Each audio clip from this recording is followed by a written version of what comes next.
ਵਾਹਿਗੁਰੂ ਜੀ ਕਾ ਖਾਲਸਾ ਵਾਹਿਗੁਰੂ ਜੀ ਕੀ ਫਤਿਹ। ਧੰਨ ਧੰਨ ਬਾਬਾ ਦੀਪ ਸਿੰਘ ਸਾਹਿਬ ਜੀ, ਧੰਨ ਧੰਨ ਬਾਬਾ ਨੋਧ ਸਿੰਘ ਸਾਹਿਬ ਜੀ, ਸਮੂਹ ਸ਼ਹੀਦ ਸਿੰਘ ਫੌਜਾਂ ਤਿੰਨਾਂ ਦੇ ਚਰਨਾਂ ਕਮਲਾਂ ਵਿੱਚ ਨਮਸਕਾਰ ਹੈ। ਖਾਲਸਾ ਜੀ। ਸਤਿਗੁਰੂ ਗੁਰੂ ਨਾਨਕ ਸਾਹਿਬ ਸੱਚੇ ਪਾਤਸ਼ਾਹ ਮਹਾਰਾਜ ਜਗਤ ਸੁਆਮੀ ਸਤਿਗੁਰੂ ਜੀ, ਜਿਨ੍ਹਾਂ ਨੇ ਭਾਈ ਕਈ ਪ੍ਰਕਾਰ ਦੀ ਸੋਝੀ ਖਾਲਸੜੀ ਸਾਨੂੰ ਬਖਸ਼ਣਾ ਕੀਤੀ ਹੈ। ਮਹਾਰਾਜ ਦੇ ਬੋਲਾਂ ਦੇ ਵਿੱਚ ਜੋ ਬਰਕਤ ਹੈ, ਮਹਾਰਾਜ ਦੇ ਬੋਲਾਂ ਵਿੱਚ ਜੋ ਤਾਕਤ ਹੈ ਖਾਲਸਾ ਜੀ, ਜੇ ਕੋਈ ਉਹ ਬਚਨਾਂ ਨੂੰ ਕਮਾਉਣਾ ਚਾਹੇ ਤੇ ਮਹਾਰਾਜ ਦੀ ਕਿਰਪਾ ਨਾਲ ਭਵਜਲ ਤੋਂ ਪਾਰ ਹੋ ਜਾਂਦਾ ਹੈ। ਜੇ ਕੋ ਬਚਨ ਕਮਾਵੈ ਸੰਤਨ ਕਾ ਸੋ ਗੁਰ ਪ੍ਰਸਾਦੀ ਤਰੀਐ। ਭਾਈ ਜਿਹੜਾ ਕੋਈ ਉਸ ਵਾਹਿਗੁਰੂ ਸੱਚੇ ਪਾਤਸ਼ਾਹ ਦੇ ਸਵਰੂਪ ਧੰਨ ਸਤਿਗੁਰੂ ਗੁਰੂ ਨਾਨਕ ਸਾਹਿਬ ਸੱਚੇ ਪਾਤਸ਼ਾਹ ਜੀਆਂ ਦੇ ਬੋਲ ਕਮਾਵੇ, ਭਾਵੇਂ ਇੱਕ ਪੰਕਤੀ ਵੀ ਖਾਲਸਾ ਜੀ ਆਪਣੀ ਜ਼ਿੰਦਗੀ ਵਿੱਚ ਕਮਾ ਲਵੇ, ਸਤਿਗੁਰੂ ਸੱਚੇ ਪਾਤਸ਼ਾਹ ਕਹਿੰਦੇ ਉਹ ਵੀ ਭਵਜਲ ਤੋਂ ਪਾਰ ਹੋਵੇਗਾ। ਸੋ ਸਾਨੂੰ ਤੇ ਮਹਾਰਾਜ ਨੇ ਹੁਕਮ ਕੀਤਾ ਹੈ ਕਿ ਅੰਮ੍ਰਿਤ ਵੇਲੇ ਜਾਗਣਾ ਹੈ, ਬਾਣੀ ਪੜ੍ਹਨੀ ਹੈ, ਪੰਜਾਂ ਬਾਣੀਆਂ ਦਾ ਜਾਪ ਕਰਨਾ ਹੈ, ਵੱਧ ਤੋਂ ਵੱਧ ਕਰ ਸਕਦੇ ਹੋ ਉਹ ਕਰਨਾ ਹੈ, ਮੂਲ ਮੰਤਰ ਦਾ ਅਭਿਆਸ ਕਰਨਾ ਹੈ, ਗੁਰ ਮੰਤਰ ਦਾ ਅਭਿਆਸ ਕਰਨਾ ਹੈ।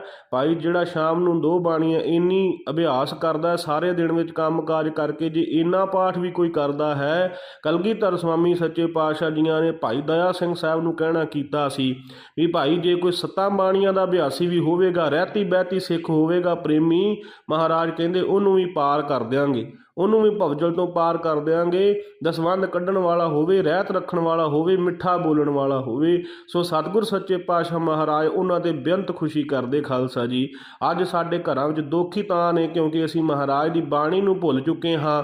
ਮਹਾਰਾਜ ਦੀ ਬਾਣੀ ਭੁੱਲਿਆਂ ਹੀ ਖਾਲਸਾ ਜੀ ਦੁੱਖ ਆਉਂਦੇ ਨੇ।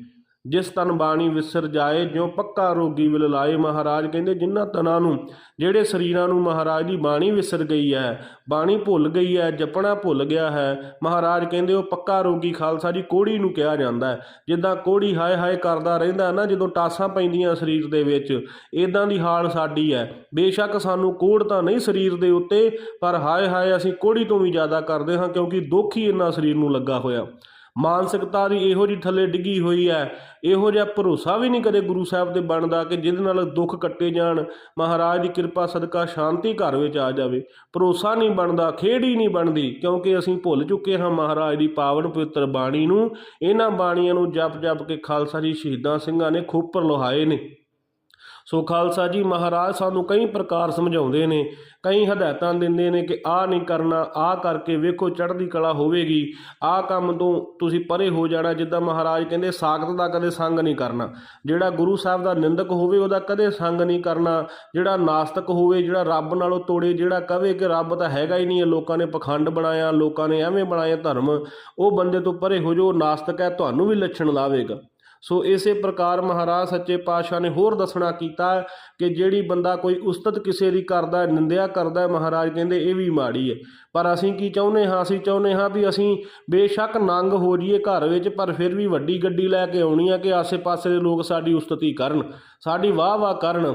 ਘਰ ਦੇ ਵਿੱਚ ਭਾਵੇਂ ਪੈਸਾ ਨਾ ਹੋਵੇ, ਕੋਠੀ ਵੱਡੀ ਪਾਉਣੀ ਆ ਕਿ ਲੋਕੀ ਤੇ ਰਿਸ਼ਤੇਦਾਰ ਸਾਨੂੰ ਕਹਿਣ ਵੀ ਬੜਾ ਪੈਸਾ, ਵੀ ਬੜੀ ਇਹਨਾਂ ਨੇ ਤਰੱਕੀ ਕੀਤੀ। ਉਸਤਤੀ ਸੁਣਨੀ ਚਾਹੁੰਦੇ ਹਾਂ। ਗੁਰੂ ਘਰਾਂ ਦੇ ਵਿੱਚ ਅਖੰਡ ਪਾਠ ਸਾਹਿਬ ਕਰਾਉਂਦੇ ਹਾਂ ਤੇ ਉੱਥੇ ਜਦੋਂ ਕੋਈ ਸੰਗਤਾਂ ਨੂੰ ਕੁਝ ਵਧੀਆ ਖਵਾ ਦਿੰਦੇ ਆ, ਇੱਥੋਂ ਤੱਕ ਕਿ ਜਲੇਬ ਕੱਢ ਲਈਏ ਨਾ, ਤੇ ਉੱਥੇ ਵੀ ਬੰਦਾ ਚਾਹੁੰਦਾ ਕਿ ਸਾਡੀ ਉਸਤਤੀ ਹੋਵੇ। ਪਰ ਸਤਿਗੁਰੂ ਕਹਿੰਦੇ ਉਸਤਤੀ ਕਰਾਉਣ ਵਾਲਾ ਤੇ ਨਿੰਦਿਆ ਕਰਾਉਣ ਵਾਲਾ ਬੰਦਾ ਸਦਾ ਹੀ ਡੁੱਬਦਾ। ਜਿਵੇਂ ਖਾਲਸਾ ਜੀ ਭਗਤ ਨਾਮਦੇਵ ਸਾਹਿਬ ਜੀ, ਜਦੋਂ ਪੁਰਾਣਾ ਸਮਾਂ ਸੀ, ਪੁਰਾਤਨ ਸਮਾਂ ਸੀ, ਉਸ ਵੇਲੇ ਕੋਈ ਬਹੁਤੇ ਸਕੂਲ ਵਿਦਿਆਲਿਆ ਨਹੀਂ ਸੀ ਹੁੰਦੇ। ਉਦੋਂ ਜਦੋਂ ਕਿਸੇ ਬੱਚੇ ਨੇ ਪੜ੍ਹਨ ਜਾਣਾ ਜਾਂ ਬ੍ਰਹਮ ਵਿੱਦਿਆ ਪੜ੍ਹਨੀ, ਉਸ ਵੇਲੇ ਭਗਤਾਂ ਸਾਧੂਆਂ ਕੋਲੇ ਜਾਂਦੇ ਹੁੰਦੇ ਸੀ ਲੋਕ ਆਪਣੇ ਬੱਚਿਆਂ ਨੂੰ ਲੈ ਕੇ। ਜਾਂ ਮੁਸਲਮਾਨਾਂ ਦੇ ਵਿੱਚ ਮੁਲਾਣੇ ਹੁੰਦੇ ਸੀ ਜਿਹੜੇ ਚੰਗੇ ਪੜ੍ਹੇ ਲਿਖੇ, ਉਹ ਫਿਰ ਉਰਦੂ ਫਾਰਸੀ ਪੜ੍ਹਾਉਂਦੇ ਸੀਗੇ। ਜਾਂ ਆਪਣੇ ਭਗਤ ਸਾਹਿਬਾਨ ਹੋਏ ਨੇ ਜਾਂ ਕੋਈ ਹੋਰ ਸਾਧੂ ਜਿਨ੍ਹਾਂ ਦੀ ਸ਼ਰਨ ਬੱਚੇ ਭੇਜੇ ਜਾਂਦੇ ਸੀ, ਉਸ 'ਤੇ ਸ਼ਸਤਰ ਵਿਦਿਆ ਵੀ ਸਿੱਖਦੇ ਸੀ ਤੇ ਸ਼ਾਸਤਰ ਵੀ ਸਿੱਖਦੇ ਸੀ। ਸੋ ਇਵੇਂ ਹੀ ਪੜ੍ਹਾਈ ਹੁੰਦੀ ਸੀ ਖਾਲਸਾ ਜੀ। ਸੋ ਇਵੇਂ ਹੀ ਉਸ ਨਗਰ ਦੇ ਇੱਕ ਸ਼ਾਹੂਕਾਰ ਦਾ ਬੇਟਾ, ਉਹਨਾਂ ਨੇ ਕਿਹਾ ਵੀ ਅਸੀਂ ਵੀ ਆਪਣੇ ਬੇਟੇ ਨੂੰ ਚੰਗੇ ਗੁਣ ਦਈਏ, ਤੇ ਉਹਨਾਂ ਨੇ ਭਗਤ ਨਾਮਦੇਵ ਜੀ ਦੇ ਕੋਲ ਬੇਨਤੀ ਕੀਤੀ ਕਿ ਭਗਤ ਜੀ ਸਾਡੇ ਬੱਚੇ ਨੂੰ ਪੜ੍ਹਾ ਦਿਆ ਕਰੋ, ਬ੍ਰਹਮ ਵਿਦਿਆ ਪੜ੍ਹਾ ਦਿਓ। ਭਗਤ ਜੀ ਕਹਿਣ ਲੱਗੇ ਕੋਈ ਗੱਲ ਨਹੀਂ, ਕੱਲ੍ਹ ਤੋਂ ਭੇਜ ਦਿਓ। ਅਗਲੇ ਦਿਨ ਮਾਂ ਨੇ ਬੱਚੇ ਨੂੰ ਸ਼ਿੰਗਾਰ ਕੇ, ਸੋਨਾ ਗਹਿਣਾ ਪਾ ਕੇ, ਗਹਿਣੇ ਗੂਣੇ ਪਾ ਕੇ ਤਿਆਰ ਕਰਕੇ ਭਗਤ ਨਾਮਦੇਵ ਜੀ ਕੋਲ ਭੇਜਿਆ। ਜਦੋਂ ਭਗਤ ਨਾਮਦੇਵ ਜੀ ਦੇ ਕੋਲ ਗਿਆ ਤੇ ਭਗਤ ਜੀ ਨੇ ਵੇਖਿਆ ਵੀ ਇਹ ਇੰਨਾ ਸੋਨਾ ਪਾ ਕੇ ਆ ਗਿਆ, ਹੀਰੇ ਪਾ ਕੇ ਸ਼ਿੰਗਾਰ ਕਰਕੇ ਆ ਗਿਆ, ਇਹ ਕੋਈ ਲੋਭੀ ਇਹਨੂੰ ਰਸਤੇ ਵਿੱਚ ਟੱਕਰ ਗਿਆ ਤੇ ਨਾਲੇ ਤੇ ਬੱਚੇ ਨੂੰ ਮਾਰ ਦੇਗਾ, ਨਾਲੇ ਗਹਿਣੇ ਖੋਲੇਗਾ। ਭਗਤ ਜੀ ਨੇ ਨਾ ਉਹਦੇ ਗਹਿਣੇ ਲਵਾ ਕੇ ਤੇ ਇੱਕ ਪੋਟਲੀ 'ਚ ਬੰਨ੍ਹ ਕੇ ਗੰਢ ਦੇ ਕੇ ਕੋਲ ਰੱਖ ਲਏ। ਜਦੋਂ ਘਰ ਨੂੰ ਭੇਜਿਆ, ਉਹ ਪੜ੍ਹ ਲਿਖ ਕੇ ਘਰ ਨੂੰ ਗਿਆ, ਘਰੇ ਪਹੁੰਚਿਆ, ਮਾਂ ਨੇ ਪੁੱਛਿਆ ਕਿ ਤੇਰੇ ਜਿਹੜੇ ਗਹਿਣੇ ਪਾਏ ਸੀ ਗਲ ਸਰੀਰ ਵਿੱਚ ਉਹ ਕਿੱਥੇ ਨੇ? ਤੇ ਬੱਚਾ ਸੀ ਭੋਲੇ ਭਾਵ ਨੇ ਕਹਿਤਾ ਭਗਤ ਜੀ ਨੇ ਰੱਖ ਲਏ। ਤੇ ਉਸ ਵੇਲੇ ਮਾਂ ਜਿਹੜੀ ਸੀ ਉਹ ਬੋਲਣ ਲੱਗ ਪਈ, ਇਹ ਭਗਤ ਕਾਹਦਾ ਆ, ਇਹ ਤਾਂ ਠੱਗ ਆ ਜਿਹਨੇ ਸਾਡੇ ਗਹਿਣੇ ਲਾਹ ਲਏ। ਮੈਂ ਆਪਣੇ ਬੱਚੇ ਨੂੰ ਸ਼ਿੰਗਾਰ ਕੇ ਭੇਜਿਆ ਸੀਗਾ ਤੇ ਭਗਤ ਜੀ ਕਿੱਡੇ ਮਨ ਵਿੱਚ ਲੋਭੀ ਨੇ, ਲੋਭੀ ਬੰਦਾ ਹੈ ਕਿ ਸਾਡੇ ਬੱਚੇ ਦੇ ਗਹਿਣੇ ਲਾ ਕੇ ਕੋਲ ਰੱਖ ਲਏ। ਸੋ ਐਵੇਂ ਜਦੋਂ ਨਿੰਦਿਆ ਕੀਤੀ, ਜਦੋਂ ਇੱਕ ਜਨਾਨੀ ਕੋ ਕੀਤੀ, ਫਿਰ ਦੂਜੀ ਕੋ ਕੀਤੀ, ਫਿਰ ਘੁੰਮਦਿਆਂ ਸਾਰੇ ਨਗਰ ਵਿੱਚ ਭਗਤ ਜੀ ਦੀ ਨਿੰਦਿਆ ਹੋਣ ਲੱਗ ਪਈ ਵੀ ਭਗਤ ਕਾਹਦਾ, ਇਹ ਤਾਂ ਠੱਗ ਆ। ਜਦੋਂ ਨਿੰਦਿਆ ਹੋਈ, ਅਗਲੇ ਦਿਨ ਕੀ ਹੋਇਆ, ਭਗਤ ਜੀ ਦੇ ਕੋਲ, ਭਗਤ ਜੀ ਦੇ ਜਦੋਂ ਕੋਲ ਬੱਚਾ ਆਉਂਦਾ, ਨਾਲ ਉਹਦਾ ਬਾਪੂ ਆਉਂਦਾ, ਸ਼ਾਹੂਕਾਰ ਆਉਂਦਾ। ਜਦੋਂ ਸ਼ਾਹੂਕਾਰ ਆਪਣੇ ਬੱਚੇ ਨੂੰ ਲੈ ਕੇ ਭਗਤ ਨਾਮਦੇਵ ਜੀ ਦੇ ਕੋਲ ਪਹੁੰਚਦਾ ਤੇ ਭਗਤ ਜੀ ਨੇ ਜਾਂਦਿਆਂ ਹੀ ਜਿਹੜੀ ਉਹ ਗਹਿਣਿਆਂ ਵਾਲੀ ਪੋਟਲੀ ਸੀਗੀ ਉਹ ਉਹਨਾਂ ਨੂੰ ਫੜਾਤੀ ਸ਼ਾਹੂਕਾਰ ਨੂੰ। ਉਹ ਕਹਿਣ ਲੱਗੇ ਕਿ ਆਪਣੇ ਗਹਿਣੇ ਤੁਸੀਂ ਵੇਖ ਲਓ, ਇੱਕ ਵਾਰ ਨਿਗਾਹ ਮਾਰ ਲਓ, ਉਵੇਂ ਦੀ ਉਵੇਂ ਹੀ ਪਏ ਨੇ ਜਿਵੇਂ ਕੱਲ੍ਹ ਮੈਂ ਲਵਾਏ ਸੀ ਬੱਚੇ ਦੇ। ਮੈਂ ਤਾਂ ਇਸ ਕਰਕੇ ਲਵਾਏ ਸੀ ਵੀ ਇਹ ਇੱਕ ਐਡੀ ਦੂਰੋਂ ਚੱਲ ਕੇ ਆਉਂਦਾ, ਰਸਤੇ ਵਿੱਚ ਕੋਈ ਲੋਭੀ ਤੇ ਵਿਕਾਰੀ ਬੰਦਾ ਟੱਕਰ ਗਿਆ, ਇੱਕ ਤਾਂ ਤੁਹਾਡੇ ਬੱਚੇ ਨੂੰ ਮਾਰੇਗਾ, ਇੱਕ ਉੱਪਰੋਂ ਜਿਹੜੇ ਆ ਗਹਿਣੇ ਪਾਏ ਹੋਏ ਖੋਹ ਕੇ ਲੈ ਜਾਏਗਾ, ਕਿਉਂਕਿ ਲੋਭ ਦੀ ਇਹ ਨਿਸ਼ਾਨੀ ਹੁੰਦੀ ਹੈ। ਸੋ ਇਸ ਵੇਲੇ ਭਗਤ ਨਾਮਦੇਵ ਜੀ ਨੇ ਜਦੋਂ ਦੱਸਿਆ ਤੇ ਉਸ ਤੋਂ ਬਾਅਦ ਉਹ ਜਿਹੜੇ ਗਹਿਣੇ ਲੈ ਕੇ ਸ਼ਾਹੂਕਾਰ ਘਰੇ ਪਹੁੰਚਿਆ ਤੇ ਘਰੇ ਜਾ ਕੇ ਘਰ ਵਾਲੀ ਨੂੰ ਕਹਿੰਦਾ ਵੀ ਸ਼ਾਹੂਕਾਰ ਨਹੀਂ ਹੈ, ਤੂੰ ਤੇ ਕਹਿੰਦੀ ਸੀ ਉਹਦੇ ਮਾੜਾ ਬੰਦਾ ਆ, ਭਗਤ ਜੀ ਇੱਦਾਂ ਆ, ਭਗਤ ਜੀ ਨੇ ਆਪਣੇ ਬੱਚੇ ਦੀ ਰੱਖਿਆ ਕਰਨ ਵਾਸਤੇ ਗਹਿਣੇ ਲਵਾਏ ਸੀ ਵੀ ਕੋਈ ਰਾਹ ਦੇ ਵਿੱਚ ਇਹੋ ਜਿਹਾ ਬੰਦਾ ਨਾ ਟੱਕਰ ਜੇ, ਕੋਈ ਚੋਰ ਚਗਾਰ ਨਾ ਟੱਕਰ ਜੇ ਜੋ ਬੱਚੇ ਨੂੰ ਸੱਟ ਲਾਊਗਾ, ਬੱਚੇ ਨੂੰ ਮਾਰੂਗਾ। ਫਿਰ ਜਿਹੜੀ ਉਹ ਬੀਬੀ ਸੀਗੀ ਉਹ ਉਸਤਤੀ ਕਰਨ ਲੱਗ ਪਈ ਵੀ ਭਗਤ ਜੀ ਦੇ ਚੰਗੇ ਹੀ ਬੜੇ ਆ, ਭਗਤ ਜੀ ਨੇ ਮੇਰੇ ਬੱਚੇ ਦੀ ਰੱਖਿਆ ਕੀਤੀ ਤਾਂ ਗਹਿਣੇ ਲਵਾਏ ਸੀ। ਉਹ ਇੱਕ ਬੀਬੀ ਨੂੰ ਕਹਿ, ਦੂਜੀ ਨੂੰ ਕਹਿ, ਫਿਰ ਤੀਜੀ ਨੂੰ ਕਹਿ, ਸਾਰੇ ਪਿੰਡ ਵਿੱਚ ਰੌਲਾ ਪੈ ਗਿਆ, ਉਸਤਤੀ ਹੋ ਗਈ। ਤੀਸਰੇ ਦਿਨ ਖਾਲਸਾ ਜੀ ਕੋਈ ਪ੍ਰੇਮੀ ਸੀ ਭਗਤ ਨਾਮਦੇਵ ਜੀ ਦਾ, ਉਹ ਭਗਤ ਨਾਮਦੇਵ ਜੀ ਦੇ ਚਰਨਾਂ 'ਚ ਪਹੁੰਚਿਆ, ਕਹਿੰਦਾ ਭਗਤ ਜੀ ਮੈਂ ਕੁਝ ਪੁੱਛਣ ਆਇਆ ਹਾਂ। ਭਗਤ ਜੀ ਕਹਿੰਦੇ ਦੱਸੋ ਭਾਈ ਕੀ ਪੁੱਛਣਾ ਹੈ? ਉਹ ਕਹਿਣ ਲੱਗੇ ਭਗਤ ਜੀ ਪਰਸੋਂ ਤੁਹਾਡੀ ਬੜੀ ਨਿੰਦਿਆ ਹੋਈ ਤੇ ਕੱਲ੍ਹ ਤੁਹਾਡੀ ਬੜੀ ਉਸਤਤੀ ਹੋਈ। ਤੇ ਭਗਤ ਜੀ ਵੀ ਇਹ ਕੀ ਚੱਕਰ ਵੀ ਬੜੀ ਤੁਹਾਡੀ ਮਹਿਮਾ ਹੋਈ ਤੇ ਫਿਰ ਪਹਿਲਾਂ ਨਿੰਦਿਆ ਹੋਈ। ਸੋ ਭਗਤ ਜੀ ਕੁਛ ਨਹੀਂ ਬੋਲੇ। ਜਦੋਂ 3-4 ਵਾਰੀ ਇੱਦਾਂ ਕਿਹਾ ਨਾ, ਭਗਤ ਜੀ ਦੇ ਸਾਹਮਣੇ ਧੂਣਾ ਲੱਗਾ ਸੀ। ਭਗਤ ਜੀ ਨੇ ਉਹਨਾਂ ਦੋਵਾਂ ਹੱਥਾਂ ਦੇ ਵਿੱਚ ਸਵਾਹ ਫੜ ਕੇ ਕਹਿਤਾ, ਜਿਹੜਾ ਜਿਹਨੇ ਉਸਤਤੀ ਕੀਤੀ ਹੈ ਉਹਦੇ ਸਿਰ 'ਚ, ਜਿਹਨੇ ਨਿੰਦਿਆ ਕੀਤੀ ਹੈ ਉਹਦੇ ਸਿਰ 'ਚ। ਭਾਵ ਕਿ ਭਾਈ ਮਹਾਰਾਜ ਦੀ ਰਹਿਮਤ ਕਿਰਪਾ ਸਦਕਾ ਭਗਤਾਂ ਦੇ ਹਿਰਦੇ ਵਿੱਚ ਪ੍ਰੇਮ ਵਸਿਆ ਹੋਇਆ। ਭਗਤ ਜੀ ਕਹਿਣ ਲੱਗੇ ਨਾ ਤਾਂ ਸਾਨੂੰ ਉਹਦੇ ਨਾਲ ਮੇਲ ਹੈ ਜਿਹੜਾ ਕੋਈ ਸਾਡੀ ਉਸਤਤੀ ਕਰਦਾ ਹੈ, ਨਾ ਸਾਡਾ ਉਹਦੇ ਨਾਲ ਮੇਲ ਹੈ ਜਿਹੜੀ ਸਾਡਾ ਨਿੰਦਿਆ ਕਰਦਾ। ਮਤਲਬ ਸਾਨੂੰ ਦੋਵਾਂ ਨਾਲ ਕੋਈ ਲੈਣ ਦੇਣ ਨਹੀਂ ਹੈ, ਕੋਈ ਉਸਤਤ ਕਰਦਾ ਕੋਈ ਨਿੰਦਿਆ ਕਰਦਾ ਕਰੀ ਜਾਵੇ, ਸਾਨੂੰ ਕੋਈ ਲੈਣ ਦੇਣ ਨਹੀਂ ਹੈ। ਸੋ ਖਾਲਸਾ ਜੀ ਤਾਈਓ ਧੰਨ ਸਤਿਗੁਰੂ ਗੁਰੂ ਤੇਗ ਬਹਾਦਰ ਸਾਹਿਬ ਸੱਚੇ ਪਾਤਸ਼ਾਹ ਮਹਾਰਾਜ ਨੇ ਬਚਨ ਵੀ ਕਰਨਾ ਕੀਤੇ ਹੈ ਨਾ ਕਿ ਉਸਤਤ ਨਿੰਦਾ ਦੋਊ ਤਿਆਗੈ, ਖੋਜੈ ਪਦ ਨਿਰਬਾਨਾ, ਜਨ ਨਾਨਕ ਇਹ ਖੇਲ ਕਟਨ ਹੈ ਕਿਨਹੂ ਗੁਰਮੁਖ ਜਾਨਾ।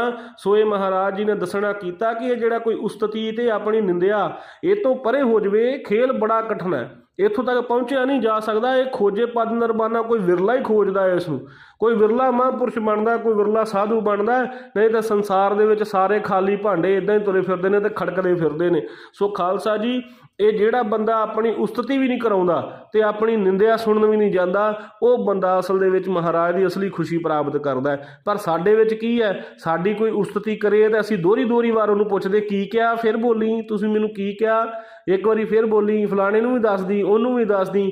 ਉਹ ਸਾਡੀ ਉਸਤਤੀ ਦਾ ਸਾਨੂੰ ਰਸ ਪਿਆ ਹੋਇਆ, ਜਿੰਨਾ ਚਿਰ ਉਸਤਤੀ ਦਾ ਰਸ ਹੈ ਸਰੀਰ ਦੇ ਅੰਦਰ ਉਹਨਾਂ ਚਿਰ ਮਹਾਰਾਜ ਦੀ ਪ੍ਰਾਪਤੀ ਨਹੀਂ। ਤੇ ਦੂਸਰੀ ਗੱਲ, ਜਦੋਂ ਕੋਈ ਸਾਡੀ ਨਿੰਦਿਆ ਕਰੇ ਅਸੀਂ ਉਸੇ ਵੇਲੇ ਉਹਦੇ ਕੋਲ ਚਲ ਜਾਂਦੇ ਹਾਂ ਵੀ ਤੂੰ ਕਿਹਨੂੰ ਪੁੱਛ ਕੇ ਸਾਡੀ ਨਿੰਦਿਆ ਕੀਤੀ ਆ, ਵੀ ਤੂੰ ਮੈਨੂੰ ਕੌਣ ਹੁੰਦਾ ਇੰਨੀ ਗੱਲ ਬੋਲਣ ਵਾਲਾ। ਫਿਰ ਆਪਾਂ ਇੱਦਾਂ ਲੜਨ ਚਲੇ ਜਾਂਦੇ ਹਾਂ। ਜਦੋਂ ਇਹ ਦੋਵੇਂ ਚੀਜ਼ਾਂ ਬੰਦੇ ਦੇ ਸਰੀਰ ਵਿੱਚ ਹੈ ਨਾ, ਉਹਨਾਂ ਚਿਰ ਮਹਾਰਾਜ ਕਹਿੰਦੇ ਕਦੇ ਪਰਮੇਸ਼ਰ ਦੀ ਖੁਸ਼ੀ ਨਹੀਂ ਪ੍ਰਾਪਤ ਹੁੰਦੀ। ਸਤਿਗੁਰੂ ਜੀ ਉਹਨਾਂ ਤੇ ਖੁਸ਼ ਹੁੰਦਾ ਹੈ ਜਿਹੜਾ ਕੋਈ ਕਿਸੇ ਦੀ ਨਿੰਦਿਆ ਕਰਦਾ, ਉਹ ਕਹਿੰਦਾ ਕੋਈ ਗੱਲ ਨਹੀਂ ਮਹਾਰਾਜ ਦੀ ਮੌਜ ਹੈ। ਜੇ ਕੋਈ ਉਸਤਤੀ ਕਰਦਾ ਉਹ ਕਹਿੰਦਾ ਮਹਾਰਾਜ ਦੀ ਮੌਜ ਹੈ, ਵੀ ਮਹਾਰਾਜ ਦੀ ਉਸਤਤੀ ਹੈ, ਸਾਡੀ ਕਾਹਦੀ ਉਸਤਤੀ ਹੈ, ਸਾਡੇ ਪੱਲੇ ਕੀ ਹੈ। ਉਹਨਾਂ ਦੇ ਹਿਰਦੇ ਵਿੱਚ ਪਰਮੇਸ਼ਰ ਦਾ ਪ੍ਰੇਮ ਪੈਦਾ ਹੁੰਦਾ ਹੈ। ਜਦੋਂ ਪ੍ਰੇਮ ਪੈਦਾ ਹੁੰਦਾ ਫਿਰ ਪ੍ਰੇਮ ਦੀਆਂ ਖੇਡਾਂ ਸ਼ੁਰੂ ਹੁੰਦੀਆਂ।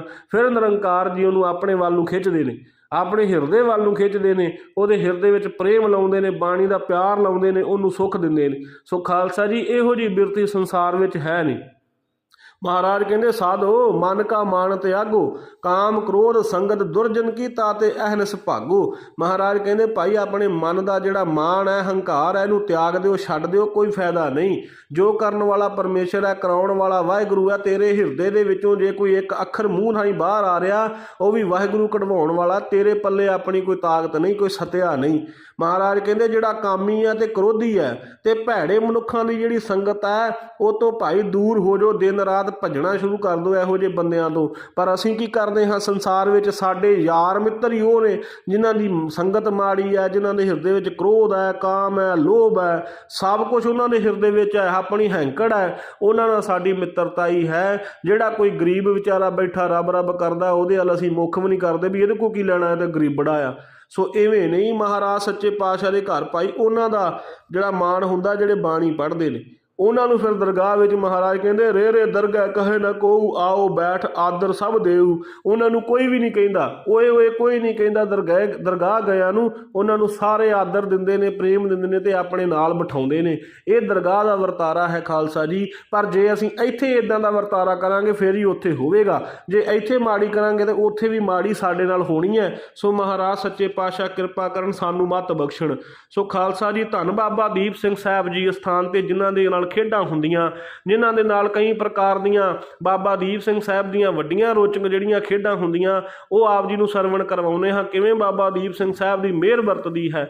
ਸੋ ਖਾਲਸਾ ਜੀ, ਜਿਹੜੀ ਅੱਜ ਦੀ ਹੱਡ ਬੀਤੀ ਹੈ ਇਹ ਵੀ ਇੱਕ ਭੈਣ ਜੀ ਹੁਣਾਂ ਨੇ ਸੁਣਾਉਣਾ ਕੀਤੀ ਹੈ। ਖਾਲਸਾ ਜੀ, ਕੋਈ ਡਿਪਰੈਸ਼ਨ ਦਾ ਸ਼ਿਕਾਰ ਸੀ, ਉਹਦੇ ਪਰਥਾਏ ਸਾਰੀ ਹੱਡ ਬੀਤੀ ਹੈ। ਹੁਣ ਕਈ ਇਹੋ ਜਿਹੇ ਮੈਨੂੰ ਮੈਸੇਜ ਆਉਂਦੇ ਨੇ ਜਿਹੜੇ ਡਿਪਰੈਸ਼ਨ 'ਚ ਪਏ ਹੋਏ ਨੇ, ਕਈਆਂ ਦੇ ਬੱਚੇ ਪਏ ਹੋਏ ਨੇ, ਕਈਆਂ ਦੇ ਮਾਂ ਪਿਓ ਪਏ ਹੋਏ ਨੇ, ਕਈਆਂ ਦੀਆਂ ਨੌਹਾਂ ਡਿਪਰੈਸ਼ਨ 'ਚ ਚਲੇ ਗਈਆਂ, ਕਈਆਂ ਦੇ ਬਿਲਕੁਲ ਜੰਮਦੇ ਬੱਚਿਆਂ ਨੂੰ ਡਿਪਰੈਸ਼ਨ ਹੈ। ਸੋ ਇਹ ਸਾਰੀ ਹਾਲਾਤ ਜਿਹੜੇ ਬਾਹਰ ਦੇ ਨੇ, ਆਪਣੇ ਲੋਕ ਇੱਥੇ ਪੰਜਾਬ ਬੈਠੇ ਅੱਜ ਕੱਲ੍ਹ ਦੇ ਜਿਹੜੇ ਮੁੰਡੇ ਨੇ, ਨੌਜਵਾਨ ਨੇ, ਉਹ ਕਹਿੰਦੇ ਨੇ ਅਸੀਂ ਬਾਹਰ ਜਾਣਾ, ਅਸੀਂ ਬਾਹਰ ਜਾਣਾ। ਭਾਈ ਬਾਹਰ ਬਹੁਤਾ ਬੁਰਾ ਹਾਲ ਜੇ। ਮੈਂ ਦਿਨ ਦੇ ਵਿੱਚ 20-20, 25-25, 30-30 ਬੰਦਿਆਂ ਨਾਲ ਫੋਨ ਤੇ ਗੱਲ ਕਰ ਲੈਣਾ, ਮੈਸੇਜ ਤੇ ਗੱਲ ਕਰ ਲੈਣਾ WhatsApp ਤੇ, ਉਹ ਸਾਰੇ ਹੀ ਬਾਹਰ ਦੇ ਨੇ। ਕੋਈ ਅਮਰੀਕਾ ਬੈਠਾ, ਕੋਈ ਕਿਤੇ ਬੈਠਾ, ਕੋਈ ਕਿਤੇ ਬੈਠਾ, ਪਰ ਸੁੱਖ ਨਹੀਂ ਹੈਗਾ। ਸੁੱਖ ਮਹਾਰਾਜ ਦੇ ਨਾਮ ਤੋਂ ਬਿਨਾਂ ਨਹੀਂ। ਜੇ ਨਾਮ ਜਪਦੇ ਹੋ ਤਾਂ ਇੱਥੇ ਹੀ ਸੁੱਖ ਹੈ। ਜੇ ਭਾਈ ਨਾਮ ਨਹੀਂ ਜਪਦੇ ਫਿਰ ਜਿੱਥੇ ਮਰਜ਼ੀ ਚਲੇ ਜਾਓ, ਵੱਡੇ ਤੋਂ ਵੱਡੇ ਦੇਸ਼ਾਂ 'ਚ ਚਲੇ ਜਾਓ, ਫਿਰ ਉੱਥੇ ਦੁੱਖ ਹੀ ਪਿੱਛੇ ਪੈਣਾ, ਸੁੱਖ ਕਦੇ ਨਹੀਂ ਆਉਣਾ। ਸੋ ਜੇ ਨਾਮ ਜਪੋਗੇ ਤੇ ਫਿਰ ਇਸੇ ਧਰਤੀ ਤੇ ਬੇਅੰਤ ਸੁੱਖ ਹੈ, ਸਾਰਾ ਕੁਝ ਪ੍ਰਾਪਤ ਹੋਵੇਗਾ। ਹਰ ਇੱਕ ਚੀਜ਼ ਬਣਦੀ ਹੈ ਖਾਲਸਾ ਜੀ ਜਦੋਂ ਮਹਾਰਾਜ ਦੇ ਨਾਮ ਨਾਲ ਜੁੜਦੇ ਹਾਂ। ਸਤਿਗੁਰ ਦੇ ਨਾਮ ਨਾਲ ਜੁੜੀਏ, ਮਹਾਰਾਜ ਜ਼ਰੂਰ ਦਿੰਦਾ। ਖਾਲਸਾ ਜੀ, ਮੇਰੇ ਆਪਣੇ ਜੀਵਨ ਦੇ ਵਿੱਚ ਵੀ ਇਹ ਵੇਖਣ ਨੂੰ ਮਿਲੀ, ਜਦੋਂ ਮਹਾਰਾਜ ਦੀ ਕਿਰਪਾ ਹੋਣੀ, ਦਾਸ ਨੇ ਸਹਿਜ ਪਾਠ ਕਰ ਦੇਣਾ 10 ਦਿਨਾਂ 14 ਦਿਨਾਂ 'ਚ ਮਹਾਰਾਜ ਕਰਵਾ ਲੈਂਦੇ ਹੁੰਦੇ ਸੀ ਕਲਗੀਧਰ ਪਾਤਸ਼ਾਹ ਸਵਾਮੀ ਜੀ। ਤੇ ਉਸ ਵੇਲੇ ਕਈਆਂ ਨੇ, ਸਾਡੇ ਪਰਿਵਾਰ ਨੇ ਵੀ ਕਈ ਵਾਰੀ ਕਹਿਣਾ, ਜਾਂ ਹੋਰ ਵੀ ਕਈਆਂ ਨੇ ਕਹਿਣਾ ਵੀ ਇਹ ਬੈਠਾ ਰਹਿਣਾ, ਤੂੰ ਇੱਥੇ ਪਾਠ ਕਰਦਾ ਰਹਿਣਾ, ਇਹ ਪਾਠ ਨੇ ਤੈਨੂੰ ਕੁਝ ਨਹੀਂ ਦੇਣਾ, ਇਹ ਪਾਠ ਨੇ ਰੋਟੀ ਥੋੜਾ ਦੇਣੀ ਤੈਨੂੰ, ਤੂੰ ਕਿਉਂ ਇੱਥੇ ਬੈਠਾ ਰਹਿਣਾ, ਤੂੰ ਕੋਈ ਕੰਮ ਕਾਜ ਕਰ, ਆਪਣੇ ਸਰੀਰ ਨੂੰ ਹਿਲਾਏਂਗਾ ਤਾਂ ਰੋਟੀ ਮਿਲੂਗੀ, ਸਰੀਰ ਹਿਲਾਏਂਗਾ ਤਾਂ ਕੋਈ ਬੁਰਕੀ ਤੇ ਆਪਣੇ ਆਪ ਕਿਦਾਂ ਤੇਰੇ ਮੂੰਹ 'ਚ ਬੁਰਕੀ ਪੈ ਜਾਊਗੀ। ਭਾਈ ਸਰੀਰ ਨੂੰ ਤੇ ਹਿਲਾਉਣਾ ਪਊਗਾ। ਇਹ ਨਾਸਤਕਾਂ ਦੀਆਂ ਗੱਲਾਂ ਨੇ। ਸਤਿਗੁਰ ਦੀ ਬਾਣੀ ਪੜ੍ਹਨ ਵਾਲੇ ਨੂੰ ਸਭ ਕੁਝ ਪ੍ਰਾਪਤ ਹੁੰਦਾ ਹੈ। ਮਹਾਰਾਜ ਕਹਿੰਦੇ ਥਿਰ ਘਰ ਬੈਸੋ ਹਰ ਜਨ ਪਿਆਰੇ, ਸਤਿਗੁਰ ਤੁਮਰੇ ਕਾਜ ਸਵਾਰੇ। ਆਪਣੇ ਮਨ ਵਿੱਚ ਪਰਮੇਸ਼ਰ ਦਾ ਪਿਆਰ ਪਾ ਕੇ ਇੱਕ ਥਾਂ ਚਿੱਤ ਨੂੰ ਟਿਕਾ ਕੇ ਰੱਖ, ਸਤਿਗੁਰ ਤੇਰੇ ਸਾਰੇ ਕਾਜ ਸਵਾਰਨਗੇ। ਸਾਰੇ ਕਾਜ ਸਵਾਰਨ ਵਾਲਾ ਪਰਮੇਸ਼ਰ ਹੈ। ਸਾਜਨੜਾ ਮੇਰਾ ਸਾਜਨੜਾ, ਹਰ ਨਿਕਟ ਖਲੋਏੜਾ ਮੇਰਾ ਸਾਜਨੜਾ। ਉਹ ਪਰਮੇਸ਼ਰ ਜਿਹੜਾ ਸਦਾ ਹੀ ਕੋਲ ਖੜਾ ਹੈ, ਤੁਹਾਡੇ ਨਾਲ ਖੜਾ ਹੈ, ਉਹਨੂੰ ਸਭ ਪਤਾ ਤੁਸੀਂ ਕੀ ਕਰਦੇ ਹੋ। ਜੇ ਉਹਦਾ ਜਪ ਤਪ ਕਰਦੇ ਹੋ, ਮਹਾਰਾਜ ਤੁਹਾਡੇ ਕੰਮਾਂ ਕਾਜਾਂ ਵਿੱਚ ਆਪਣੇ ਆਪ ਬਰਕਤ ਪਾ ਦੇਗਾ। ਐਸੀ ਸੱਚੇ ਪਾਤਸ਼ਾਹ ਮਹਾਰਾਜ ਦੀ ਵਡਿਆਈ ਹੈ। ਸੋ ਖਾਲਸਾ ਜੀ, ਭੈਣ ਜੀ ਹੁਣਾਂ ਨੇ ਦੱਸਣਾ ਕੀਤਾ ਕਿ ਡਿਪਰੈਸ਼ਨ ਦਾ ਸ਼ਿਕਾਰ ਮੇਰਾ ਪਤੀ ਹੋ ਗਿਆ। ਉਹ ਕਿਵੇਂ ਹੋਇਆ? ਉਹ ਕਹਿੰਦੇ ਕਿ ਪਹਿਲਾਂ ਸਾਡੇ ਵਿਆਹ ਨੂੰ 6-7 ਸਾਲ ਹੋ ਗਏ ਸੀ, ਸਾਡੇ ਕੋਈ ਬੱਚਾ ਨਹੀਂ ਸੀ। ਤੇ ਕਹਿੰਦੀ ਮੈਂ ਤਾਂ ਬਾਣੀ ਸ਼ੁਰੂ ਤੋਂ ਪੜ੍ਹਦੀ ਸਾਂ, ਮਹਾਰਾਜ ਤੇ ਭਰੋਸਾ ਸੀਗਾ ਤੇ ਮਹਾਰਾਜ ਤੇ ਓਟ ਆਸਰਾ ਹੀ ਤੱਕਿਆ ਹੋਇਆ ਸੀ, ਕਦੇ ਮਨ ਨੂੰ ਮਹਾਰਾਜ ਨੇ ਡੋਲਣ ਨਹੀਂ ਦਿੱਤਾ ਤੇ ਮੈਂ ਬਾਣੀ ਪੜ੍ਹਦੀ ਰਹਿੰਦੀ ਸੀ। ਮਹਾਰਾਜ ਦੀ ਕਿਰਪਾ ਹੋਈ, ਧੰਨ ਬਾਬਾ ਦੀਪ ਸਿੰਘ ਸਾਹਿਬ ਦੇ ਸਥਾਨੇ ਤੇ ਅਸੀਂ ਸੇਵਾ ਕਰਨ ਜਾਂਦੇ ਹੁੰਦੇ ਸੀ ਦੋਵੇਂ ਜੀ, ਜਾਂ ਛਿਹਾਟਾ ਸਾਹਿਬ ਜਾਣਾ, ਜਿੱਥੇ ਖਾਲਸਾ ਜੀ ਧੰਨ ਗੁਰੂ ਹਰਗੋਬਿੰਦ ਸਾਹਿਬ ਜੀ ਮਹਾਰਾਜ ਸੱਚੇ ਪਾਤਸ਼ਾਹ ਜੀਆਂ ਦੇ ਯਾਦ ਵਿੱਚ ਸਤਿਗੁਰੂ ਗੁਰੂ ਅਰਜਨ ਦੇਵ ਜੀ ਮਹਾਰਾਜ ਜੀਆਂ ਨੇ, ਜਦੋਂ ਸਤਿਗੁਰੂ ਜੀਆਂ ਦਾ ਪ੍ਰਕਾਸ਼ ਹੋਇਆ ਸੀ, ਉਸ ਵੇਲੇ ਮਹਾਰਾਜ ਦੇ ਪ੍ਰਕਾਸ਼ ਦੀ ਖੁਸ਼ੀ ਵਿੱਚ ਉੱਥੇ 9 ਹਾਟਾਂ ਵਾਲਾ ਖੂਹ ਮਹਾਰਾਜ ਨੇ ਲਵਾਉਣਾ ਕੀਤਾ ਸੀ। ਉੱਥੇ ਅੱਜ ਵੀ ਖਾਲਸਾ ਦੀ ਜਿਹੜੀਆਂ ਸੰਗਤਾਂ ਜਾਂਦੀਆਂ ਨੇ, ਉੱਥੋਂ ਅਰਦਾਸ ਬੇਨਤੀ ਕਰਵਾਉਂਦੀਆਂ ਨੇ, ਇਸ਼ਨਾਨ ਕਰਦੀਆਂ ਨੇ, ਸਤਿਗੁਰੂ ਸੱਚੇ ਪਾਤਸ਼ਾਹ ਉਹਨਾਂ ਦੀ ਜ਼ਰੂਰ ਝੋਲੀ ਭਰਦੇ ਨੇ, ਉੱਥੋਂ ਪੁੱਤਰ ਪ੍ਰਾਪਤ ਹੁੰਦੇ ਨੇ। ਧੰਨ ਧੰਨ ਬਾਬਾ ਬ੍ਰਹਮ ਗਿਆਨੀ ਮਹਾਂਪੁਰਸ਼ ਬਾਬਾ ਬੁੱਢਾ ਸਾਹਿਬ ਜੀ ਤਿੰਨਾਂ ਦੇ ਸਥਾਨ ਤੋਂ ਵੀ, ਭਾਈ ਸਾਲੋ ਜੀ ਦੇ ਟੋਭੇ ਤੋਂ ਵੀ, ਖਾਲਸਾ ਜੀ ਇਹ ਮਹਾਰਾਜ ਦੇ ਘਰ ਦੀਆਂ ਵਡਿਆਈਆਂ ਨੇ। ਸੋ ਮਹਾਰਾਜ ਨੇ ਵਡਿਆਈਆਂ ਆਪਣੇ ਸਿੱਖਾਂ ਨੂੰ ਬਖਸ਼ੀਆਂ ਨੇ। ਸੋ ਖਾਲਸਾ ਜੀ ਕਹਿੰਦੇ ਵੀ ਅਸੀਂ ਬਾਬਾ ਦੀਪ ਸਿੰਘ ਸਾਹਿਬ ਦੇ ਸਥਾਨੇ 'ਤੇ ਸੇਵਾ ਕਰਨ ਜਾਂਦੇ, ਨਾਲੇ ਛਿਹਾਟਾ ਸਾਹਿਬ ਜਾਣਾ। ਗੁਰੂ ਸਾਹਿਬ ਦੀ ਕਿਰਪਾ ਹੋਈ 6 ਸਾਲਾਂ ਬਾਅਦ ਸਾਡੇ ਘਰ ਬੱਚਾ ਹੁੰਦਾ ਹੈ। ਕਹਿੰਦੇ ਜਦੋਂ ਬੱਚਾ ਹੋਇਆ ਉਸ ਤੋਂ ਪਹਿਲਾਂ ਅਸੀਂ 6 ਸਾਲ ਜਿਹੜੇ ਕੱਟੇ, ਉਦੋਂ ਵੀ ਮੇਰਾ ਜਿਹੜਾ ਘਰ ਵਾਲਾ ਸੀ ਉਹ ਡਿਪਰੈਸ਼ਨ 'ਚ ਚਲਾ ਗਿਆ ਸੀ ਵੀ ਮੇਰੇ ਘਰ ਔਲਾਦ ਕਿਉਂ ਨਹੀਂ ਹੁੰਦੀ, ਵੀ ਮੈਂ ਉਹਨੂੰ ਬੜਾ ਸੀਗਾ ਵੀ ਮੇਰੇ ਘਰ ਵੀ ਔਲਾਦ ਹੋਵੇ, ਮੈਂ ਵੀ ਆਪਣੇ ਬੱਚਿਆਂ ਨੂੰ ਖਿਡਾਵਾਂ। ਹਰ ਇੱਕ ਪਿਓ ਨੂੰ ਹੁੰਦਾ ਹੈ, ਹਰ ਇੱਕ ਮਾਂ ਨੂੰ ਹੁੰਦਾ ਹੈ ਖਾਲਸਾ ਜੀ, ਹਰ ਇੱਕ ਦਾਦੇ ਦਾਦੀ ਨੂੰ ਹੁੰਦਾ ਕਿ ਸਾਡੇ ਘਰ ਵੀ ਸਾਡਾ ਵਾਰਸ ਆਵੇ, ਅਸੀਂ ਉਹਨਾਂ ਹੱਸੀਏ ਖੇਡੀਏ ਬੱਚਿਆਂ ਨਾਲ। ਸੋ ਖਾਲਸਾ ਜੀ ਇਹ ਤਾਂ ਸਭ ਅਸੀਂ ਜਾਣਦੇ ਹਾਂ, ਕਿਉਂਕਿ ਮਹਾਰਾਜ ਕਹਿੰਦੇ ਪੁੱਤੀ ਗੰਢ ਪਵੈ ਸੰਸਾਰ, ਬੱਚਿਆਂ ਦੇ ਨਾਲ ਹੀ ਸਾਰੀਆਂ ਖੇਡਾਂ ਹੁੰਦੀਆਂ। ਸੋ ਮਹਾਰਾਜ ਦੀ ਕਿਰਪਾ ਸਦਕਾ ਭੈਣ ਕਹਿੰਦੀ ਵੀ ਮੈਂ ਤਾਂ ਬਾਣੀ ਪੜ੍ਹਦੀ ਹੁੰਦੀ ਸੀ, ਮੈਂ ਨਹੀਂ ਕਦੇ ਮਨ 'ਚ ਸੋਚਿਆ ਵੀ ਕਿਉਂ ਨਹੀਂ ਮਿਲਦਾ ਪਿਆ, ਭਰੋਸਾ ਸੀਗਾ। ਪਰ ਜਿਹੜਾ ਮੇਰਾ ਘਰ ਵਾਲਾ ਸੀ ਉਹ ਵਿਆਹ ਤੋਂ 3 ਸਾਲ ਬਾਅਦ ਡਿਪਰੈਸ਼ਨ ਚਲਾ ਗਿਆ। ਉਹਨੇ ਬੈਠੇ ਰਹਿਣਾ ਕਮਰਾ ਬੰਦ ਕਰਕੇ, ਐਵੇਂ ਅਵਲੀਆਂ ਟਵਲੀਆਂ ਮਾਰੀ ਜਾਣੀਆਂ, ਮੈਨੂੰ ਆਹ ਹੋ ਜਾਣਾ ਆ, ਮੈਂ ਸ਼ਾਇਦ ਰਹਿਣਾ ਨਹੀਂਗਾ, ਮੈਂ ਸ਼ਾਇਦ ਮਰ ਜਾਣਾ ਆ, ਮੈਨੂੰ ਆਹ ਕਰ ਦਿਓ ਉਹ ਕਰ ਦਿਓ, ਇਹੋ ਜਿਹੀਆਂ ਗੱਲਾਂ ਸਾਰਾ ਦਿਨ ਸਵੇਰ ਤੋਂ ਲੈ ਕੇ ਸ਼ਾਮਾਂ ਤੱਕ ਇੱਦਾਂ ਹੀ ਕਰੀ ਜਾਣਾ। ਫਿਰ ਅਸੀਂ ਉਹਦੀ ਦਵਾਈ ਸ਼ੁਰੂ ਕਰਾਈ। ਉਹਦੀ ਜਿਹੜੀ ਦਵਾਈ ਡਿਪਰੈਸ਼ਨ ਦੀ ਖਾਲਸਾ ਜੀ ਦਵਾਈ ਹੁੰਦੀ ਆ, ਉਹਦੇ ਵਿੱਚ ਨੀਂਦ ਜ਼ਿਆਦਾ ਆਉਂਦੀ ਬੰਦੇ ਨੂੰ। ਫਿਰ ਇਹਨੂੰ ਦਵਾਈ ਲੈ ਕੇ ਦਿੱਤੀ, ਇਹਨੇ ਸੁੱਤੇ ਰਹਿਣਾ, ਸੌਂ ਕੇ ਉੱਠਣਾ, ਫਿਰ ਉਹੀ ਗੱਲਾਂ ਕਰੀ ਜਾਣੀਆਂ। ਇੱਦਾਂ ਮੈਂ ਫਿਰ ਬਾਬਾ ਦੀਪ ਸਿੰਘ ਸਾਹਿਬ ਅੱਗੇ ਅਰਦਾਸ ਕੀਤੀ ਕਿ ਬਾਬਾ ਜੀ ਮੈਂ ਸੇਵਾ ਕਰਨ ਆਇਆ ਕਰੂੰਗੀ, ਮੇਰਾ ਘਰ ਵਾਲਾ ਠੀਕ ਹੋ ਜੇ। ਗੁਰੂ ਸਾਹਿਬ ਦੀ ਐਸੀ ਕਿਰਪਾ ਹੋਈ, ਮੈਂ ਬਾਬਾ ਦੀਪ ਸਿੰਘ ਸਾਹਿਬ ਦੇ ਸਥਾਨ 'ਤੇ ਸੁਖਮਨੀ ਸਾਹਿਬ ਦੇ ਪਾਠ ਕਰਨੇ, ਅਤੇ ਐਸੀ ਮਹਾਰਾਜ ਦੀ ਕਿਰਪਾ ਹੋਈ 3-4 ਮਹੀਨਿਆਂ ਬਾਅਦ ਬਿਲਕੁਲ ਸਹੀ ਹੋ ਗਿਆ। ਕੰਮਕਾਰ ਵੀ ਕਰਨ ਲੱਗ ਪਿਆ, ਆਪਣਾ ਖੇਤੀਬਾੜੀ ਦਾ ਹੀ ਕੰਮ ਹੈ, ਸਭ ਕੁਝ ਕਰਨ ਲੱਗ ਪਿਆ, ਖੇਤਾਂ ਨੂੰ ਵੀ ਜਾਣ ਲੱਗ ਪਿਆ, ਸਭ ਕੁਝ ਵਧੀਆ ਹੋ ਗਿਆ। ਫਿਰ 2.5 ਸਾਲ ਬਹੁਤ ਵਧੀਆ ਹੋਇਆ।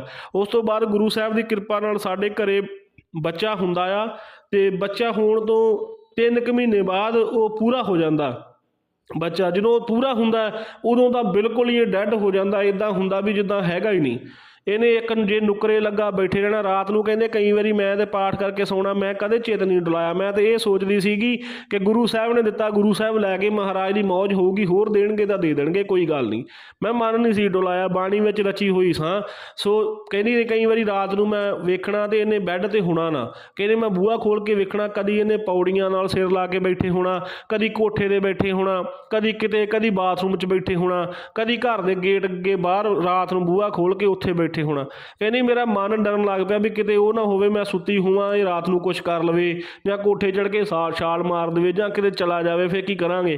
ਕਹਿੰਦੇ ਫਿਰ ਅਸੀਂ ਜਿੰਦਾ ਲਾ ਕੇ ਮੈਂ ਚਾਬੀਆਂ ਲਗਾਉਣ ਲੱਗ ਪਈ ਸਾਰੇ ਕਮਰੇ ਦੀਆਂ, ਵੀ ਇਹ ਇੱਕੋ ਹੀ ਥਾਂ ਬੈਠਾ ਰਹੂਗਾ, ਕਿੱਥੇ ਚੱਲ ਜੂਗਾ ਪਤਾ ਲੱਗ ਜੂਗਾ ਜੇ ਬੂਹਾ ਵੀ ਖੜਕਾਊਗਾ।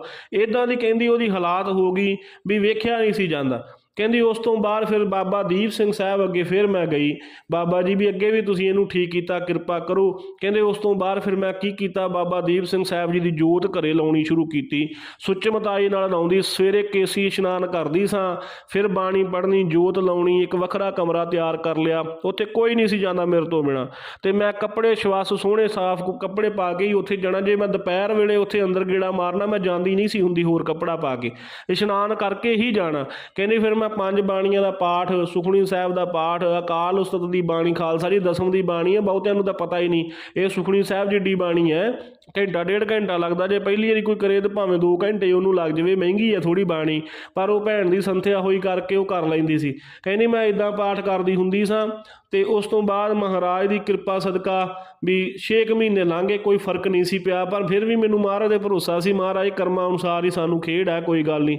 ਕਹਿੰਦੇ ਕਈ ਵਾਰੀ ਤਾਂ ਇਹੋ ਜਿਹੇ ਹਾਲਾਤ ਉਹਦੇ ਹੋ ਗਏ, 2-2 ਦਿਨ ਰੋਟੀ ਨਹੀਂ ਸੀ ਖਾਂਦਾ। ਕਹਿੰਦਾ ਮੈਂ ਕੁਛ ਨਹੀਂ ਖਾਣਾ, ਮੈਂ ਇੱਦਾਂ ਹੀ ਰਹਿਣਾ, ਮੈਂ ਮਰ ਜਾਣਾ ਆ, ਮੈਨੂੰ ਉਹ ਹੋ ਗਿਆ, ਮੈਨੂੰ ਨਾ ਆਹ ਹੋ ਗਿਆ, ਮਤਲਬ ਇੱਕ ਗੱਲ ਦੀ ਰੱਟ ਲਾ ਲੈਣੀ, ਫਿਰ ਉਹੀ ਕਰੀ ਜਾਣੀ, ਜਿੱਦਾਂ ਦਿਮਾਗ ਹੀ ਉੱਧਰ ਨੂੰ ਚਲਾ ਗਿਆ, ਡਿਪਰੈਸ਼ਨ 'ਚ ਪੈ ਗਿਆ, ਰੋਈ ਜਾਣਾ। ਬੈਠੇ ਨੇ ਕਈ ਵਾਰ ਸਿਰ ਫੜ ਕੇ ਖੋਈ ਜਾਣਾ ਵੀ ਮੈਂ ਇੱਥੇ ਕੀ ਕਰਨ ਆਇਆ ਦੁਨੀਆ 'ਤੇ, ਮੈਨੂੰ ਤਾਂ ਮਰ ਜਾਣਾ ਚਾਹੀਦਾ। ਇੱਦਾਂ ਦੀਆਂ ਉਹਨੇ ਗੱਲਾਂ ਕਰਨੀਆਂ। ਸਾਡਾ ਵੀ ਕਈ ਵਾਰੀ ਮਨ ਦੁਖੀ ਹੋਣਾ, ਮਾਂ ਪਿਓ ਦਾ ਵੀ, ਉਹਨਾਂ ਦਾ। ਅਤੇ ਫਿਰ ਗੁਰੂ ਸਾਹਿਬ ਦੀ ਕਿਰਪਾ ਸਦਕਾ ਫਿਰ ਮੈਂ ਬਾਬਾ ਦੀਪ ਸਿੰਘ ਸਾਹਿਬ ਦੀ ਰਹਿਮਤ ਕਿਰਪਾ ਸਦਕਾ 8 ਮਹੀਨੇ ਲਗਾਤਾਰ ਕੇਸੀ ਇਸ਼ਨਾਨ ਕਰਕੇ ਡੇਲੀ ਜੋਤ ਲਾਉਣੀ, ਜਾਪ ਕਰਨਾ। 8 ਮਹੀਨਿਆਂ ਬਾਅਦ ਗੁਰੂ ਸਾਹਿਬ ਦੀ ਇਹੋ ਜਿਹੀ ਕਿਰਪਾ ਹੋਈ ਵੀ ਪਤਾ ਨਹੀਂ ਕੀ ਹੋਇਆ। ਇੱਕ ਦਿਨ ਮਨੇਰੇ ਉੱਠਿਆ, 3 ਵਜੇ ਉੱਠ ਕੇ ਤੇ ਇਸ਼ਨਾਨ ਕਰਕੇ ਆ ਕੇ ਤੇ ਬਹਿ ਗਿਆ। ਮੈਨੂੰ ਕਹਿੰਦਾ ਤੂੰ ਉੱਠਦੀ ਨਹੀਂ, ਤੂੰ ਵੀ ਉੱਠ, ਵੀ ਉੱਠ ਕੇ ਚੱਲ ਪਾਠ ਪੂਠ ਕਰ ਲਾ, ਤੂੰ ਕਰਦੀ ਹੁੰਦੀ ਆ ਰੋਜ਼।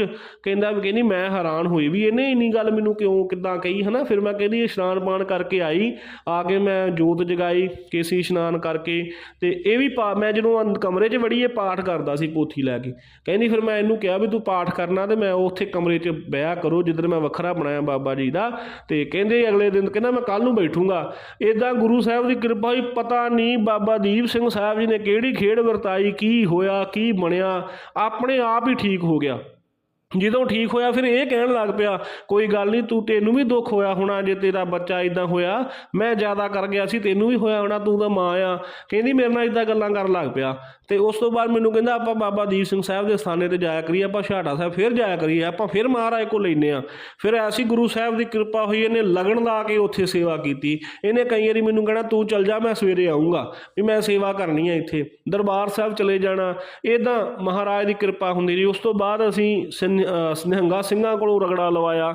ਬਾਬਾ ਦੀਪ ਸਿੰਘ ਸਾਹਿਬ ਜੀ ਦਾ ਸਥਾਨ ਜਿਹੜਾ ਟਾਹਲਾ ਸਾਹਿਬ, ਉੱਥੇ ਉਹਨਾਂ ਕੋਲੋਂ ਅਰਦਾਸ ਕਰਵਾਈ ਕਿ ਮਹਾਰਾਜ ਜੀ ਭੁਜੰਗੀ ਕੋਈ ਬਖਸ਼ੋ, ਕੋਈ ਔਲਾਦ ਬਖਸ਼ੋ ਸੱਚੇ ਪਾਤਸ਼ਾਹ। ਐਸੀ ਸੱਚੇ ਪਾਤਸ਼ਾਹ ਦੀ ਕਿਰਪਾ ਹੋਈ। 4 ਕੁ ਮਹੀਨੇ ਬਾਅਦ ਮਹਾਰਾਜ ਦੀ ਰਹਿਮਤ ਕਿਰਪਾ ਸਦਕਾ ਮੈਨੂੰ ਪਤਾ ਲੱਗਾ ਕਿ ਮੈਂ ਪ੍ਰੈਗਨੈਂਟ ਆ। ਅਸੀਂ ਦੋਵੇਂ ਜੀ ਬੜੇ ਖੁਸ਼ ਹਾਂ। ਉਹ ਤੋਂ ਬਾਅਦ ਫਿਰ ਇਹਨੇ ਕਿਹਾ ਕਿ ਮੈਂ ਡੇਲੀ ਦੇ 3 ਪਾਠ ਸੁਖਣੀ ਸਾਹਿਬ ਦੇ ਕਰਿਆ ਕਰੂੰਗਾ। ਇੱਕ ਪਾਠ ਅੰਮ੍ਰਿਤ ਵੇਲੇ ਕਰਦੇ ਸੀ, ਇੱਕ ਦੁਪਹਿਰ ਨੂੰ ਖੇਤਾਂ 'ਚ ਕਰਦੇ ਸੀ, ਤੇ ਇੱਕ ਸ਼ਾਮ ਨੂੰ ਰਹਿ ਰਸ ਦੇ ਨਾਲ ਕਰਦੇ ਸੀ। 3 ਸੁਖਣੀ ਸਾਹਿਬ ਦੇ ਪਾਠ ਉਹਨਾਂ ਚਿਰ ਕਰਦੇ ਰਹੇ ਜਿੰਨਾ ਚਿਰ ਸਾਡੇ ਘਰੇ ਔਲਾਦ ਨਹੀਂ ਆਈ। ਸੋ ਐਸੀ ਮਹਾਰਾਜ ਦੀ ਕਿਰਪਾ ਹੋਈ। ਉਸ ਤੋਂ ਬਾਅਦ ਪੁੱਤਰ ਪੈਦਾ ਹੋਇਆ, ਚੜ੍ਹਦੀ ਕਲਾ ਵਾਲਾ ਗੁਰੂ ਸਾਹਿਬ ਦੀ ਕਿਰਪਾ ਨਾਲ। ਹੁਣ ਸਾਰਾ ਕੁਝ ਵਧੀਆ, ਡਿਪਰੈਸ਼ਨ 'ਚੋਂ ਵੀ ਨਿਕਲ ਗਿਆ। ਇੰਨੀਆਂ ਦਵਾਈਆਂ ਖਾਧੀਆਂ, ਇੰਨੀਆਂ ਡਾਕਟਰਾਂ ਨੂੰ ਵਿਖਾਇਆ, ਪਰ ਕਿਸੇ ਦਵਾਈ ਨੇ ਤੇ ਅਸਰ ਨਹੀਂ ਕੀਤਾ। ਖਾਲਸਾ ਜੀ, ਔਖਦ ਪਰਮੇਸ਼ਰ ਦਾ ਨਾਮ ਹੈ, ਸਰਬ ਰੋਗ ਕਾ ਔਖਦ ਨਾਮ। ਸਤਿਗੁਰੂ ਜੀ ਬਾਣੀ ਵਿੱਚ ਕਹਿੰਦੇ ਨੇ ਕਿ ਸਾਰੇ ਰੋਗਾਂ ਦਾ, ਸਰਬ ਹੁੰਦਾ ਖਾਲਸਾ ਜੀ ਟੋਟਲ ਜਿੰਨਾ ਦੁਨੀਆ ਦਾ ਰੋਗ ਹੋਵੇ, ਸਾਰੇ ਰੋਗਾਂ ਦੀ ਦਵਾਈ ਪਰਮੇਸ਼ਰ ਦਾ ਨਾਮ ਹੈ। ਇਹ ਮਹਾਰਾਜ ਸੱਚੇ ਪਾਤਸ਼ਾਹ ਨੇ ਬਾਣੀ 'ਚ ਸਾਨੂੰ ਦੱਸਣਾ ਕੀਤਾ। ਦੁੱਖ ਭੰਜਨ ਤੇਰਾ ਨਾਮ ਜੀ, ਦੁੱਖ ਭੰਜਨ ਤੇਰਾ ਨਾਮ। ਮਹਾਰਾਜ ਦਾ ਦੁੱਖਾਂ ਨੂੰ ਭੰਨਣ ਵਾਲਾ ਨਾਮ ਹੈ। ਇਹ ਨਾਮ ਦੀ ਕੋਈ ਕਮਾਈ ਨਹੀਂ ਕਰਦਾ। ਇੱਕ ਦੁਕਾਨਾਂ ਤੇ ਪੜ੍ਹਿਆ ਹੋਇਆ ਬੰਦਾ, ਦੁਕਾਨਾਂ ਤੋਂ ਸਿੱਖਿਆ ਹੋਇਆ ਮੈਡੀਕਲ ਖੋਲ ਕੇ ਬੰਦਾ ਬੈਠਾ, ਉਹ ਜਿਹੜੀ ਦਵਾਈ ਦੇ ਦਿੰਦਾ, ਬੰਦਾ ਉਹ ਤੇ ਝੱਟ ਯਕੀਨ ਕਰ ਲੈਂਦਾ। ਪਰ ਜਿਹੜਾ ਅਕਾਲ ਪੁਰਖ ਸੱਚੇ ਪਾਤਸ਼ਾਹ ਦਾ ਸਵਰੂਪ ਹੈ, ਧੰਨ ਗੁਰੂ ਨਾਨਕ ਸਾਹਿਬ ਸੱਚੇ ਪਾਤਸ਼ਾਹ, ਤਿੰਨਾਂ ਦੀ ਬਾਣੀ ਤੇ ਕੋਈ ਯਕੀਨ ਹੀ ਨਹੀਂ ਕਰਦਾ।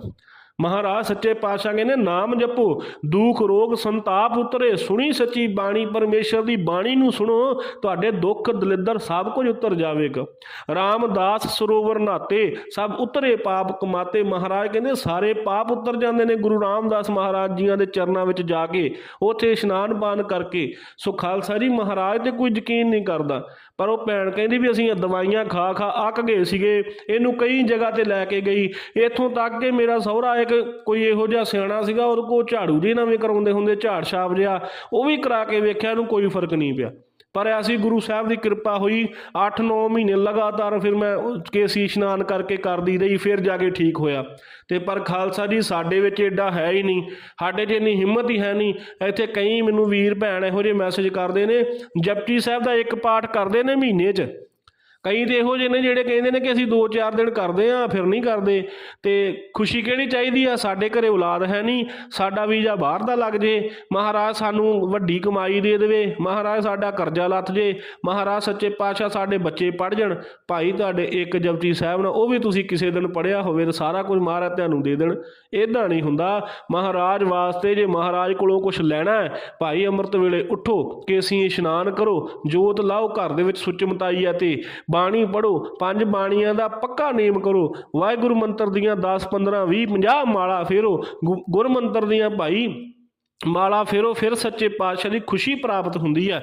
ਜਦੋਂ ਸਤਿਗੁਰੂ ਖੁਸ਼ ਹੋ ਜਾਂਦਾ, ਫਿਰ ਝੋਲੀਆਂ ਇੱਦਾਂ ਭਰਦਾ ਕਿ ਬੰਦਾ ਖਿਲਾਰਦਾ ਜਾਂਦਾ। ਸੋ ਖਾਲਸਾ ਜੀ, ਮਹਾਰਾਜ ਦੇ ਘਰ ਕਿਸੇ ਚੀਜ਼ ਦਾ ਘਾਟਾ ਨਹੀਂ, ਪਰ ਸਤਿਗੁਰੂ ਵਾਸਤੇ ਤੁਸੀਂ ਕਰਦੇ ਹੀ ਕੱਖ ਨਹੀਂ ਹੋ। ਨਾ ਸੇਵਾ, ਨਾ ਅਖੰਡ ਪਾਠ ਸਾਹਿਬ ਕਦੇ ਕਰਾਉਣਾ, ਜੇ ਕਰਾ ਲਿਆ ਤੇ ਤਰਕ ਕਰ ਲੈਣਾ, ਬਾਬਾ ਸੁੱਤਾ ਸੀਗਾ, ਬਾਬੇ ਨੂੰ ਆਇਆ ਨਹੀਂ ਸੀਗਾ, ਬਾਬਾ ਐਂ ਕਰ ਗਿਆ, ਬਾਬਾ ਜਿਉਂ ਕਰ ਗਿਆ। ਉਹ ਖਾਲਸਾ ਜੀ, ਸਾਡਾ ਪੁੰਨ ਤਾਂ ਕੀ ਬਣਨਾ ਹੁੰਦਾ, ਅਸੀਂ ਵੱਖਰੇ ਪਾਪ ਗਲ ਪਾ ਲੈਂਦੇ ਹਾਂ। ਸੋ ਕਦੇ ਵੀ ਮਹਾਰਾਜ ਦੇ ਵਜ਼ੀਰਾਂ ਦੀ ਨਿੰਦਿਆ ਨਾ ਕਰੋ, ਜਿਵੇਂ ਦਾ ਵੀ ਕੋਈ ਹੈਗਾ ਨਿੰਦਿਆ ਨਾ ਕਰੋ। ਜੇ ਤੁਹਾਨੂੰ ਕੋਈ ਗਿਆਨ ਹੈ ਤਾਂ ਉਹਨੂੰ ਸਮਝਾਉਣਾ ਕਰੋ, ਪਰ ਕਿਸੇ ਕੋਲੇ ਨਿੰਦਿਆ ਨਾ ਕਰੋ। ਨਿੰਦਿਆ ਇਹੋ ਜਿਹੀ ਬਿਮਾਰੀ ਹੈ ਖਾਲਸਾ ਜੀ, ਨਿੰਦਿਆ ਬੰਦੇ ਨੂੰ ਨਰਕ ਲੈ ਕੇ ਜਾਂਦੀ ਹੈ। ਸਤਿਗੁਰ ਸੱਚੇ ਪਾਤਸ਼ਾਹ ਕਹਿੰਦੇ ਨਿੰਦਿਆ ਵਾਲੇ ਬੰਦੇ ਦਾ ਮੂੰਹ ਕਾਲਾ ਹੁੰਦਾ। ਨਿੰਦਾ ਭਲੀ ਕਿਸੀ ਕੀ ਨਾਹੀ, ਮਨ ਮੁਖ ਮੁਗਧ ਕਰਨ, ਮੋਹ ਕਾਲੇ ਤਿੰਨਾ ਨਿੰਦਕਾਂ ਨਰਕੇ ਘੋਰ ਪਵਨ। ਸਤਿਗੁਰੂ ਜੀ ਕਹਿੰਦੇ ਮੂੰਹ ਵੀ ਕਾਲੇ ਹੋ ਜਾਂਦੇ ਆ, ਤੇ ਘੋਰ ਨਰਕ 'ਚ ਇੱਕ ਹੁੰਦਾ ਕੱਲਾ ਨਰਕ, ਇੱਕ ਹੁੰਦਾ ਘੋਰ ਨਰਕ, ਭਿਆਨਕ ਨਰਕ, ਜਿੱਥੇ ਬੰਦਾ ਰਹਿ ਨਹੀਂ ਸਕਦਾ, ਜਿੱਥੋਂ ਕੋਈ ਚੀਕ ਪੁਕਾਰ ਵੀ ਬਾਹਰ ਨਹੀਂ ਆਉਂਦੀ। ਮਹਾਰਾਜ ਕਹਿੰਦੇ ਨਿੰਦਕ ਉੱਥੇ ਪਾਇਆ ਜਾਂਦਾ, ਤੇ ਮਨਮੁਖ ਦੀ ਪਦਵੀ ਉਹਨੂੰ ਪ੍ਰਾਪਤ ਹੁੰਦੀ ਹੈ। ਸੋ ਖਾਲਸਾ ਜੀ, ਵੇਖੋ, ਵਿਚਾਰ ਕਰੋ, ਨਿੰਦਿਆ ਕਰਨੀ ਹੈ ਕਿ ਪਰਮੇਸ਼ਰ ਦੀ ਮਹਿਮਾ ਕਰਨੀ ਹੈ। ਸੋ ਮਹਾਰਾਜ ਸੱਚੇ ਪਾਤਸ਼ਾਹ ਸਾਰਿਆਂ ਨੂੰ ਚੜ੍ਹਦੀ ਕਲਾ ਬਖਸ਼ਣ, ਭੁੱਲਾਂ ਦੀ ਖਿਮਾ ਬਖਸ਼ ਦੇਣੀ ਜੀ। ਵਾਹਿਗੁਰੂ ਜੀ ਕਾ ਖਾਲਸਾ, ਵਾਹਿਗੁਰੂ ਜੀ ਕੀ ਫਤਿਹ।